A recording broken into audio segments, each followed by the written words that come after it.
Hola, Unai. No sé si me recordará, mister. Soy Claudio López, el Piojo López. Felicidades por su nuevo trabajo en el Valencia. No se puede quejar, mister. Villa, Mata, Silva, Marchena, Joaquín, Baraja. ¿Sabe? Este último año he estado jugando en Kansas. Aquí todos me aclaman y me tienen gran estima.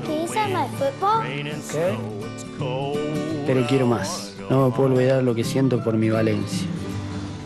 Por eso le escribo, mister, para ofrecerle mis servicios como entrenador oficial del saque de banda.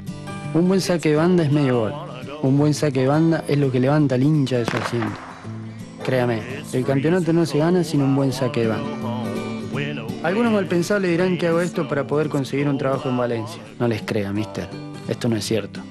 Bueno, quizás haya un poco de verdad en esto. Estrella Damm, patrocinador oficial del Valencia Club de Fútbol.